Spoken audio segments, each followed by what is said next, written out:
The first reason is because we've got these guests here from the summer healthcare experience. They're from St. Louis. They're high school seniors, some juniors, sophomore maybe, from St. Louis. They're students. They're interested in healthcare careers, and I wanted them to see an opportunity to do international healthcare and some opportunities that occur once you become a health professional. The second reason, it's fairly important to me, but I was in Nepal. It got to be a little bit more exciting than I expected, and a lot of people reached out to me on Facebook and on the internet, and were really supportive. And when you're that far away and you're on your own, it's kind of lonely. And it was really nice to have those contacts. This is sort of my way of saying thank you for thinking about me while I was there. And the third reason is to show you the good that's done with the donations that people make. I know a lot of people send money to different organizations after a disaster like occurred in Nepal, and you really don't see much about what happens with that money. And I want to give you a little bit of an idea about how that money is used and the real good that happens because of donations from people like you around, at least in the United States and perhaps around the world. So this is really, I like pictures to speak to you as much as I do. We're going to run through pictures here. If you've got questions, just yell. We'll answer them. But you probably don't know much about Nepal. It's this tiny country wedged between China on the north and India on the south. It's about 56,000 square miles. That sounds like a big number, but then you think about Missouri. Missouri is about 70,000 square miles, so it's smaller than Missouri. About 6 million people in Missouri. There are about 30 million people, 6 million in Missouri, about 30 million people in Nepal. So you've got a smaller landmass and a lot more people. So it's a pretty densely populated country. You probably know that it's where Mount Everest is. 8 of the tallest peaks in the world are in Nepal. If you fall off of Mount Everest, you fall into China. Okay? Capital was Kathmandu. Up until 1951, if you wanted to get into Nepal, you had to walk in. There was no airport, there were no roads. So imagine a country that's been isolated for most of history. It's a desperately poor country. Average income for a family is about $1,000. So they don't make much money. It was a monarchy up until June 1st, 2001. On June 1st, 2001, the king was having a party in the king's residence, and the prince got a little inebriated. No, he got really drunk. And started fighting with his father about an arranged marriage, and he really didn't want to marry the woman that had been arranged, and one thing led to another, and the prince killed 9 people and then killed himself, and that wiped out the monarchy one evening. And that opened the door to a variety of factions, and they've been fighting over how to rule this country for the last 15 years. And actually, last week, they just made a significant decision about the fact that there would be 8 states in Nepal and what the language would be and how government would occur. So it's a country that's been around for centuries, but it's really struggled the last few years. I told you it was desperately poor, densely populated. It's very religious, predominantly Hindu with a lot of Buddhists. On almost every street corner, there are little temples, little shrines. People come and they pray fairly regularly. Everywhere you go, there are large prayer wheels. It's a very, very religious country. And It's fairly flat in the south. What they didn't tell me was any place up in Kathmandu and to the north, you're either going up or down. There's nothing flat. And when you're my age, going up or down is quite a task. So it's a very hilly country. The further north you go, obviously you get to a point where you're in the Himalayas. So the story for me starts on the morning of April 25th. I woke up, there was a CNN report of a big earthquake in Nepal, actually a 7.8 magnitude earthquake.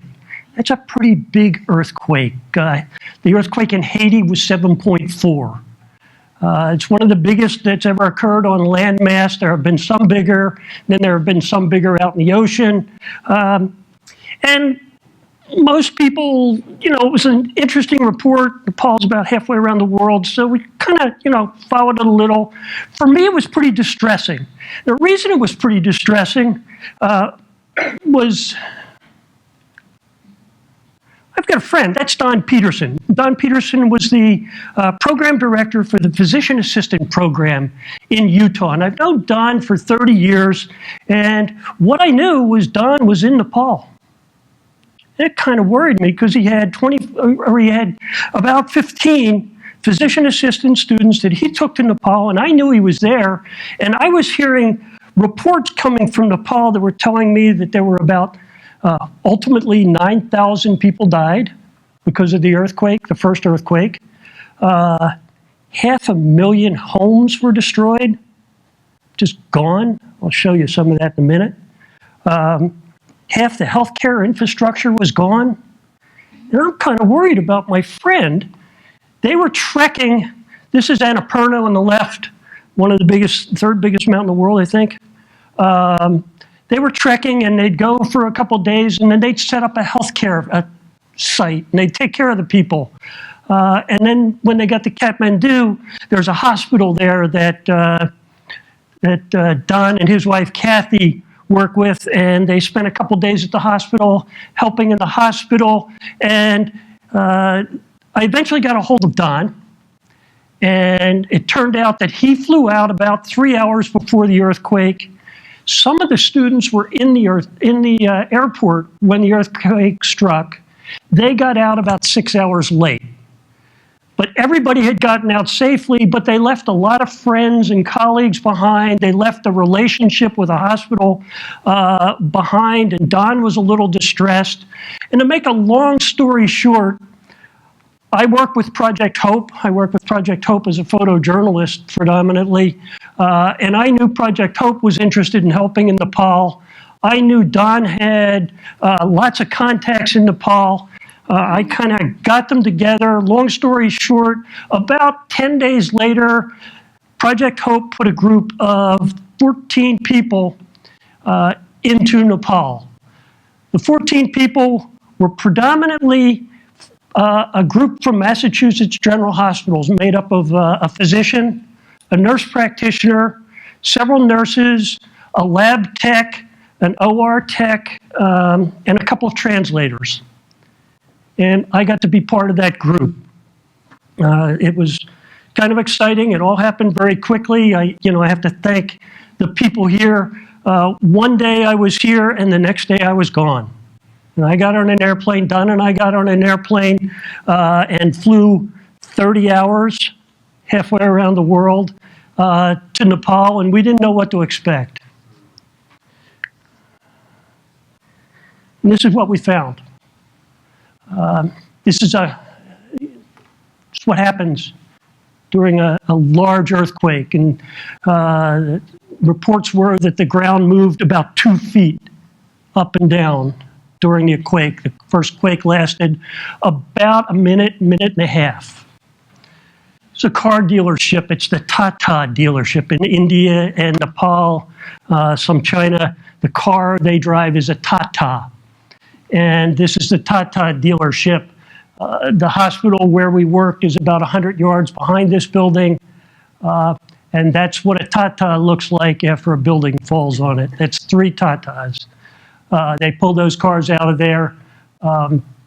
There were 5 people in there. The earthquake occurred at 11:56 a.m. on a Saturday morning. Saturday is the holiday in Nepal. It's sort of a religious day, but everybody takes off, and it occurred right before lunch. So people were gathering in restaurants. They were gathering with their family. Some people obviously were looking at cars, but that's what happens. This is another set of buildings that was out in front of the hospital. This is what some areas in Kathmandu look like. Other areas weren't affected, and it was very random. Sometimes it was old buildings, sometimes it was new buildings. There were pockets, like the pocket in front of the hospital here, where there was significant damage. When Don got to see this, he cried. The reason he cried was a couple of weeks before, he was sitting in a small restaurant that was located right here. And the people who served him didn't survive the earthquake.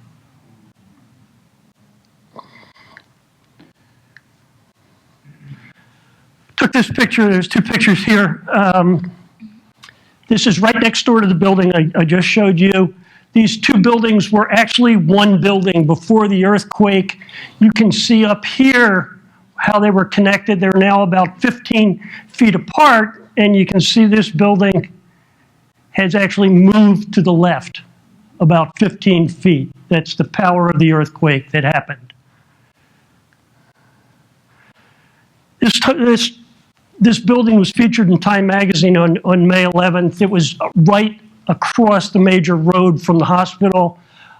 This is a restaurant and a small set of apartments that collapsed. It fell back against the school, and fortunately it was Saturday. There were no students in the school.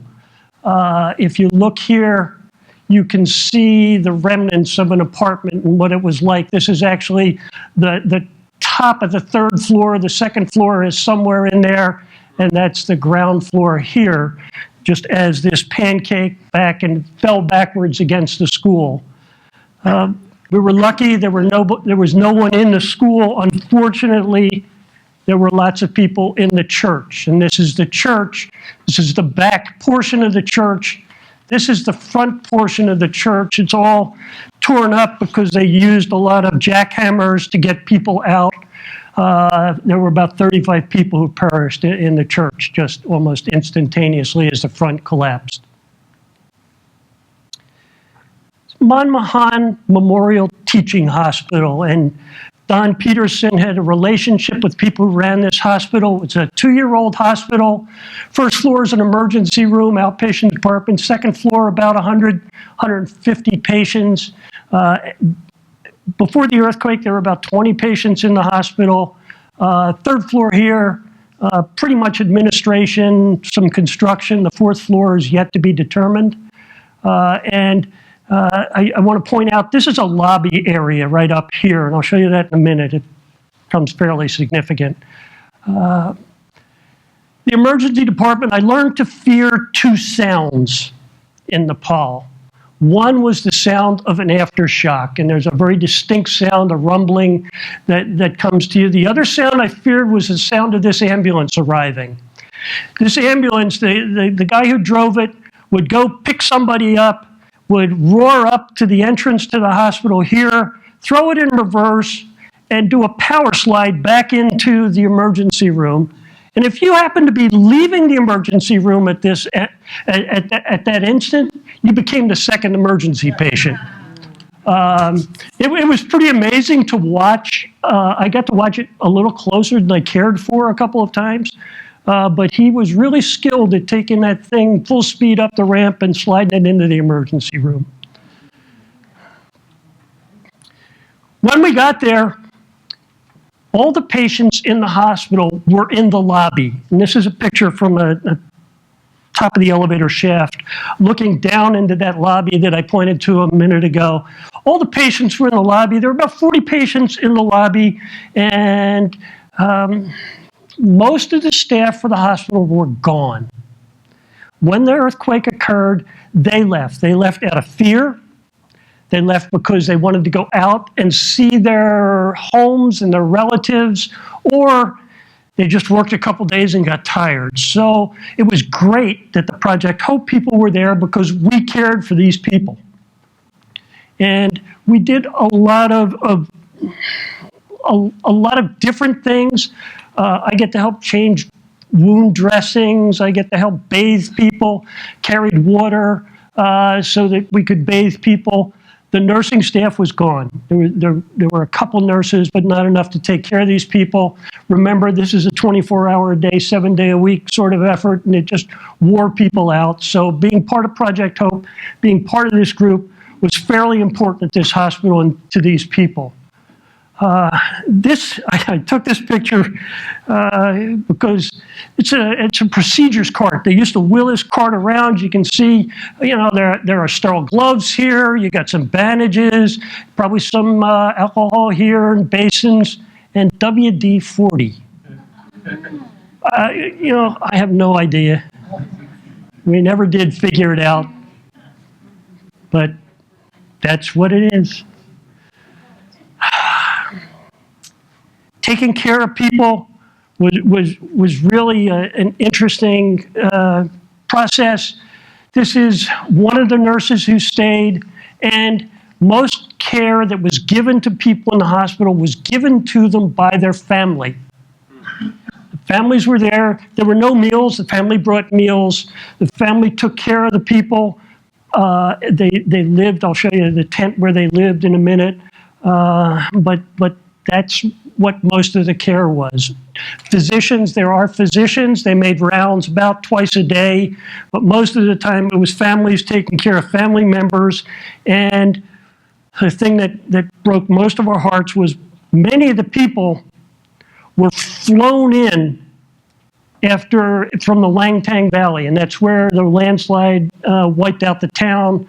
They pulled people out of the wreckage. They put them on helicopters. They brought them to the hospital, and they were there, and they were there alone. And it was children. It was I'll show you an older lady that I met, and they were there alone. They didn't have family to take care of. So it was really great that the Project Hope people were there to help take care of people. We got food. We sat with people. We had conversations as much as possible. So I think we did a lot of good.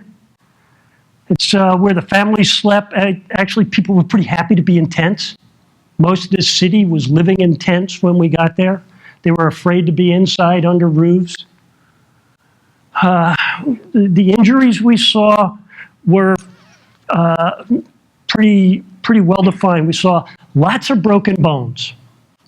We saw lots of back injuries. We saw lots of wounds and what they call degloving injuries, where something fell on somebody's foot or arm and they just ripped it out and it tore the skin off the tops of the arms or the tops of the feet. You saw a lot of that. It very painful. The only pain medication they have there is sort of like Advil. That was the strongest pain medication we could find. So it was a challenge to take care of people who were in significant pain. This is actually Monica working in the lobby of the hospital. This is Sama. Sama was born in Nepal, knew the language. She's a nurse in California now. She went with us.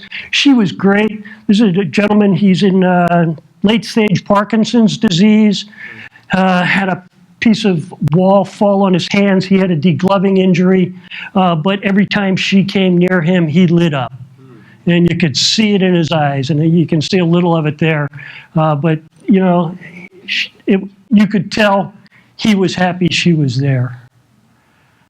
This is my favorite. This is Sushila.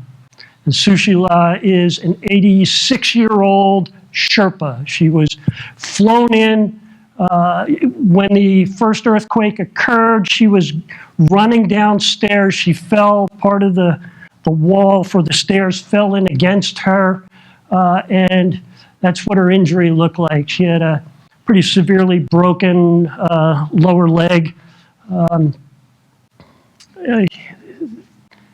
when I first walked up to her, I've got a camera hanging around me, and she didn't know who I was, and she just kind of looked at me, and I don't speak any Nepalese, so I went, "Give me a smile." She looked at me, and I did it again, and she smiled, and I took her picture. This is a picture I got. And then for the next 2 weeks, every day, and every time I came up, she would go. And you form a bond with people like this.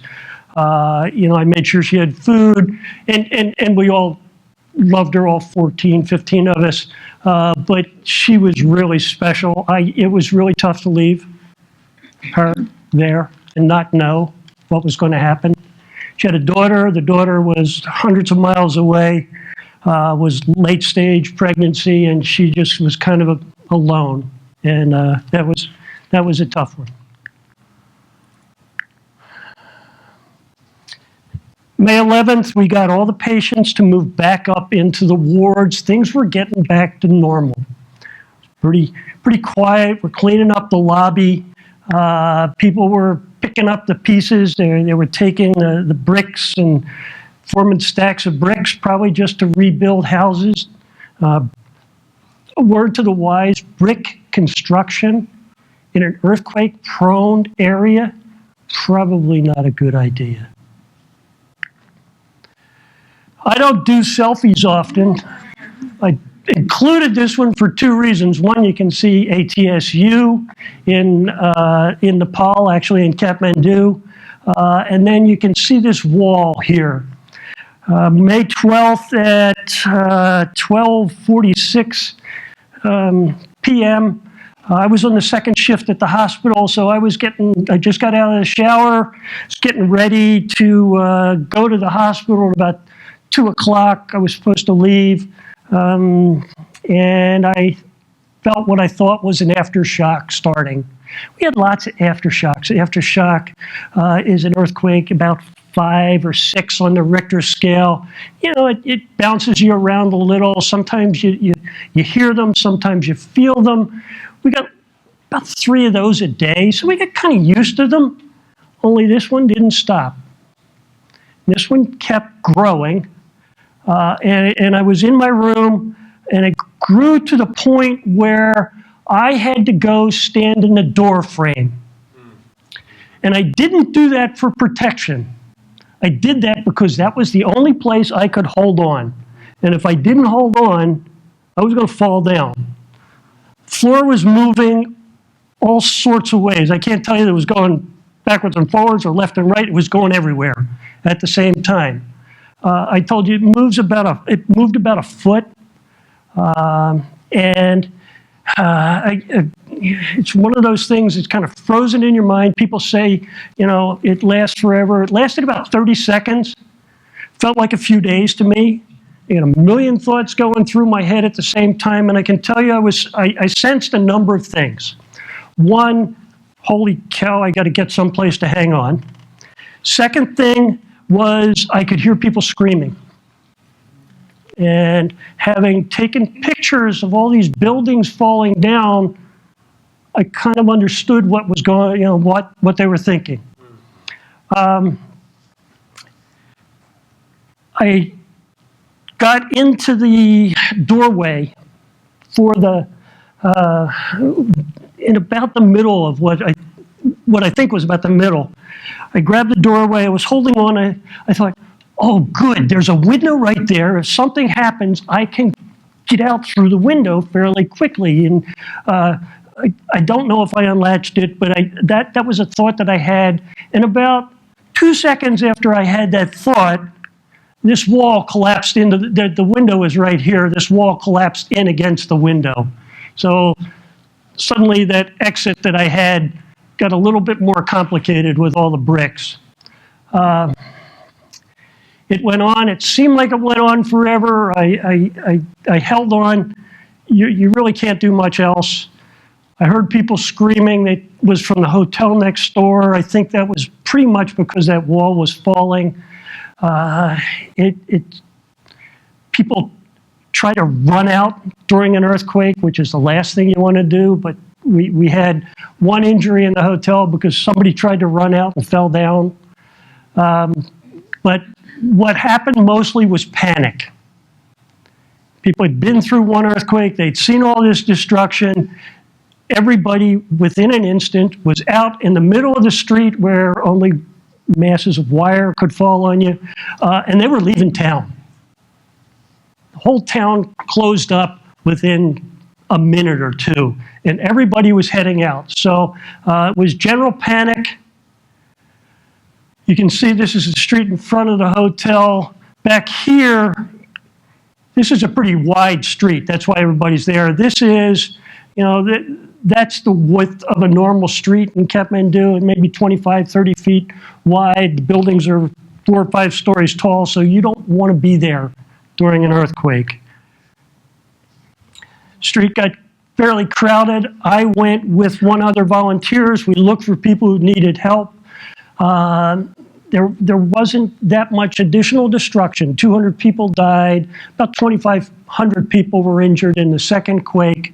But it was general panic. People just leaving. Kids were scared. I went to the hospital, got to the hospital. I did interviews with CNN, with NBC, I think with Fox, I'm not sure. We posted several blog posts to Project Hope. Obviously, we communicated with Millwood, Virginia, where Project Hope is, as quickly as we could, but it got to be this chaotic kind of mess. I got to the hospital about 4 o'clock, 4:30. The kids that were hanging around the hospital were still pretty uptight. The hospital was predominantly undamaged.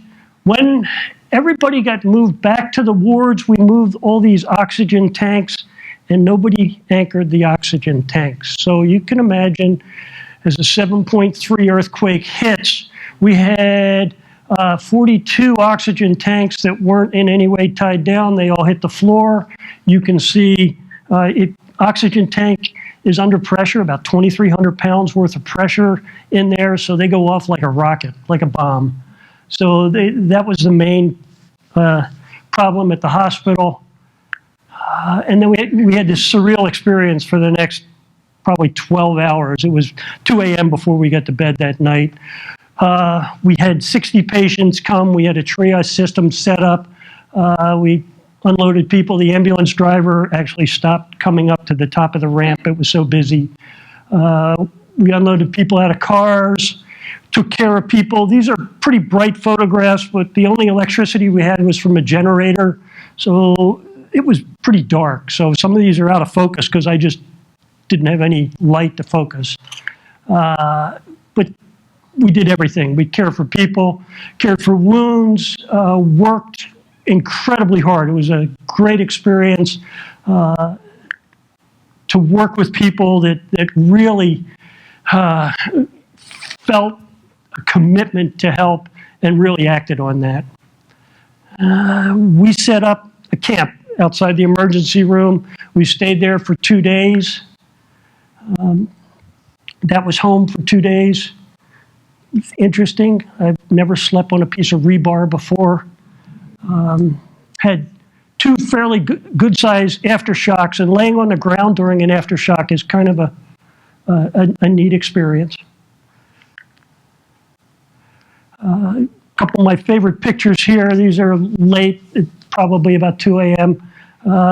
Monica on your left, or on your right, and Lindsay on the left didn't know each other before this started, and by the end of May 12th, they were pretty close friends. And that's about 2 a.m. in the morning. They wanted their picture taken, and the picture says teamwork to me.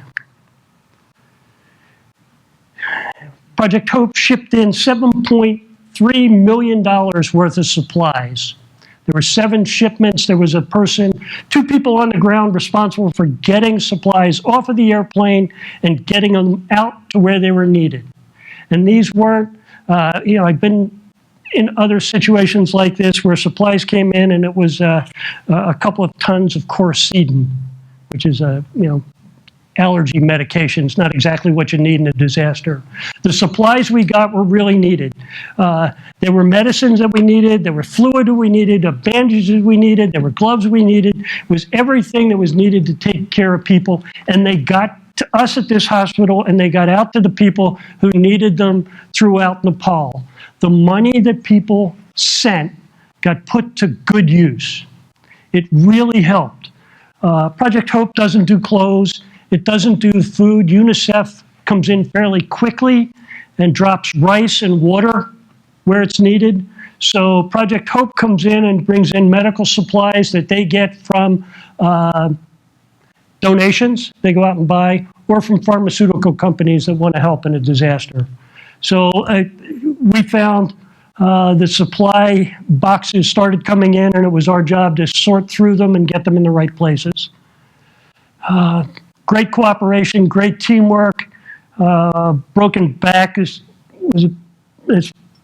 Paul Biddeford and his, they were looking at a gentleman who had a pretty severely broken back.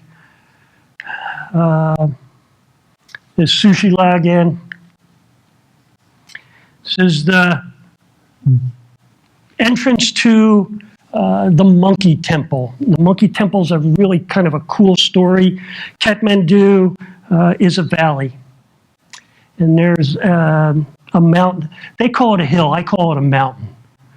But at the top, legend has it that Buddha came to the top of this mountain and stood there, saw a lake-filled valley, and said that'd make a great place to have a city. Buddha drained the lake, and that became a fertile valley, and that's Kathmandu now. Kathmandu is about 1.2 million people.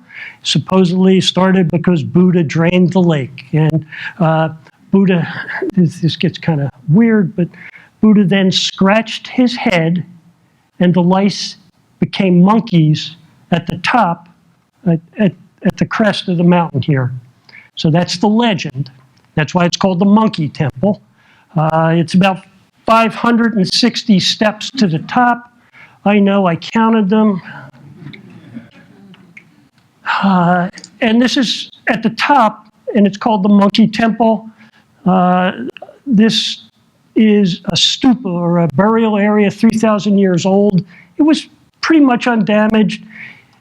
It became important because Don Peterson had visited here just before he left and started taking care of the people up at the top, up at the Monkey Temple, and had some friends up here. And when the earthquake struck, nobody really went up to take care of people. So Don felt it was necessary and needed somebody to help haul stuff up, so I went with him. We went up to the Monkey Temple. There are about 220 people who live there.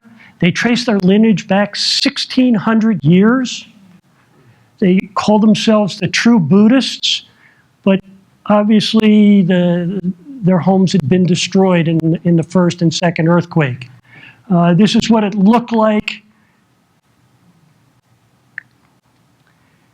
This is Krishna. Krishna owned a little cafe that was 3 stories high, overlooking Kathmandu. You can see in the background a little bit. He was recovering. I spent a couple hours helping him recover little pots and pans and knives and forks, just all that remained of his business here. And this is his business. We were actually over on the left-hand side. He was standing up here at the 3rd floor when the earthquake occurred. He found himself down here once the earthquake was over. There were lots of patrons that were killed as everything collapsed. He pulled his sister out of that hole there. And that's all that's left of their business at this point.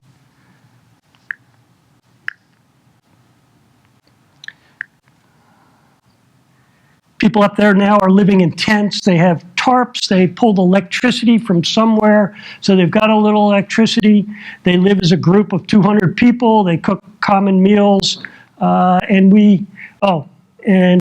the monkeys are everywhere. I got attacked by a monkey. It's the first time that's ever happened. I had orange Fanta stuck in a cargo pants, and the monkey wanted the orange Fanta. And I won. This is Don taking care of people. The gentleman on the right here was his friend. He'd met him the last time he was in Nepal. We took care, with 3 days, took care of about 20 or 30 people. Not terrible injuries, a lot of anxiety. We left on May 21st. The hospital was pretty much back to normal. The staff was back to normal. The people up at the Monkey Temple were at least taken care of for the time being. But this is going to impact Nepal for decades. The thing that's going to happen now is there's going to be all these secondary problems. People with broken bones, people with broken back are going to need long-term chronic care, and most of that system is gone. There's no step down. There's no physical therapy as we understand it, no occupational therapy. So that's what Nepal's struggling with right now. I was proud to be part of a group. We played with the kids. We spent a lot of time taking care of people. We had fun. Proud to be part of a group that was there, did some important things, cared for people, and Project Hope is committed to another 2 years there, trying to help establish step down or the chronic care that people need. Kind of rushed through that. Anybody have any questions? Yes, ma'am. When you mentioned the average income, and you said it was 1,000, was that a month or a year? That's a year. $1,000. Question is what's the annual income? It's about $1,000 a year. So that's pretty low. That's people have their own gardens. Most people have some sort of chicken or that they keep. Lots of tea. Drink a lot of tea, but there's not a lot of money. Bob? And what's the project or projection for long-term rebuilding the infrastructure to help these people acutely and chronic? Yeah, remember, this is a country where the government is pretty messed up, so there's no real government to handle the infrastructure. Now, the infrastructure is predominantly electricity and roads. There's no gas, so that's propane. The roads aren't good anyway, so, you know, where you had landslides, you just build a little pathway around it. The electrical system is back up and running. You know, they'll string a wire almost anywhere to make electricity work. The thing that's missing is the healthcare infrastructure. Half the hospitals were destroyed. To listen to the Minister of Health, I went to these UN meetings with the Minister of Health every other day. They're very proud. They believe they have the resources they need to handle the problems. We're all skeptical of that, but that's what the minister is saying. I think over a period of time, money will pour in, and it's up to the agencies that are there, like Project Hope, to make sure the money's used properly. But that story's still out. Other questions? Yeah, Ed, Yes, sir. with the Buddhists and the Hindus and the close packed population, what was their relationship with them? Really positive, and I didn't feel any stress. I think there were times when I kind of sensed there was some racism, but I didn't understand the language well enough to really tell you that I could, you know, prove that. Yes, ma'am. You talked about broken bones as a result, but are there certain diseases that occur as a result of earthquakes that you normally wouldn't see if there weren't earthquakes? Yeah, there were a couple things that we started monitoring. Actually, started to monitor before we got there. Certainly, you start to worry about the water supply and waterborne diseases. You worry about typhoid. You worry about dysentery. We didn't see that. So most people, I think the water system wasn't that impacted because they don't deliver water to the homes. They go out to the well and get it, and that seemed to be okay. There was a lot of dust. Once again, I think people are used to being in a dusty climate, so it probably didn't affect them. The things that we saw time and time again were broken bones, open wounds, and they were the major injuries. Now, we saw, starting as we left, we saw people coming in with infected stitches. Most people got stitched up afterwards and didn't have any antibiotics, didn't have any care of the wounds. So we'd expect that there would be a lot of infections, secondary infections due to the poor hygiene. Matt? Tell us a little bit about, was there a lot of danger after the earthquake? And there was so much damage. I saw people going through the rummaging through the debris, and you mentioned aftershocks, just seeing the instability of the building. Yeah, and I know I mentioned it to you. I came home exhausted. And it was not a physical tired, it was a mental tired. Because after the second earthquake, you get hyper vigilant. It made me uncomfortable being inside. Every time you walk down a street, you were looking for a place to go for cover or overhead wires something that might fall on you. And it's a constant thing. It's not like, oh, you sit down and you think, okay, where am I? It's constantly happening, and that really takes its toll. We had aftershocks, 2 or 3 a day that you could feel. Each one of those, you're never sure whether it's gone up like the second earthquake, so that got you.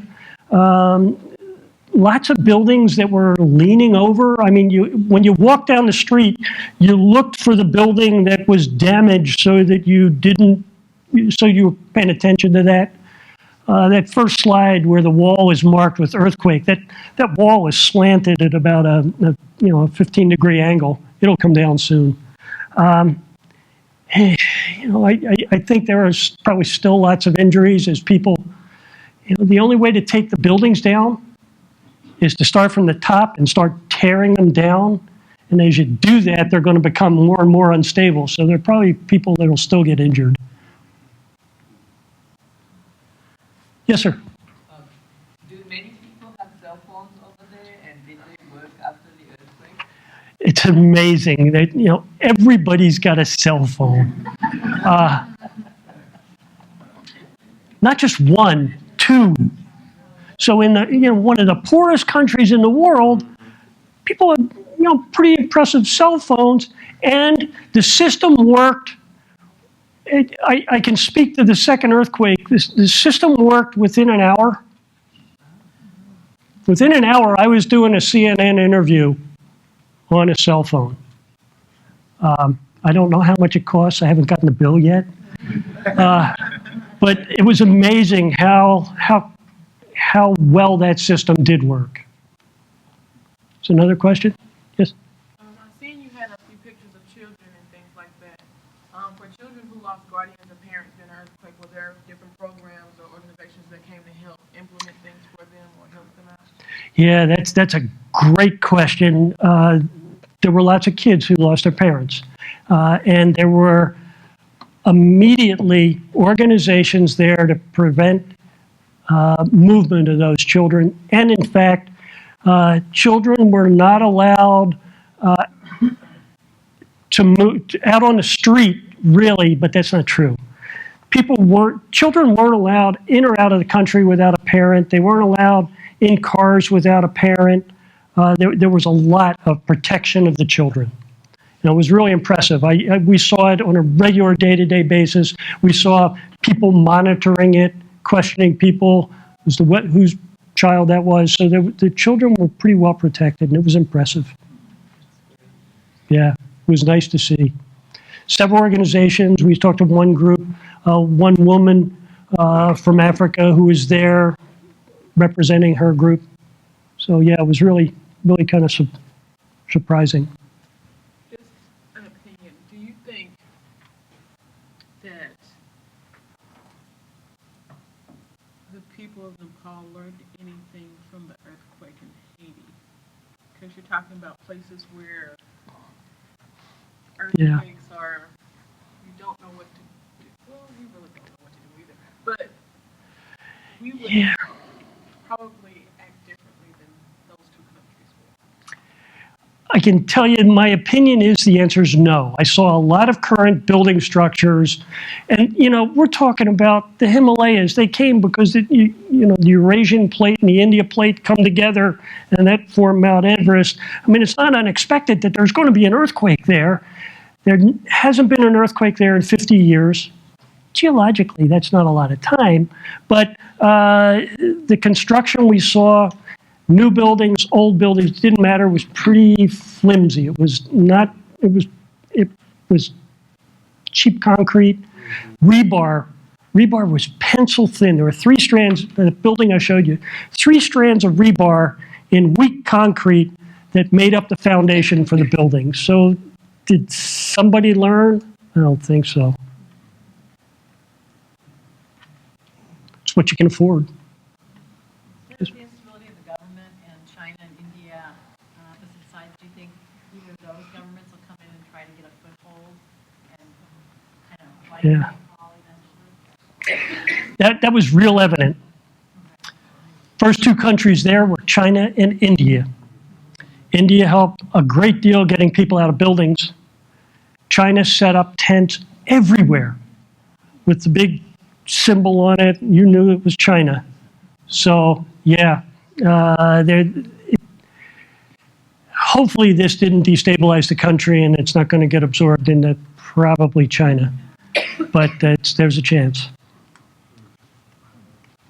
It's interesting that when I get back, I was talking to one of the Mosdo dental students who's from Nepal, and her uncle is the prime minister. So I get a great contact now. Hey, thanks for being here. I really appreciate it. I really appreciate the support you gave me while I was there. I can speak for only one agency, that's Project Hope, and I can tell you that donations that were made to Project Hope were well used to care for the people, for what you intended them for. So thank you very much. I'll hang around if you have any questions. Thanks.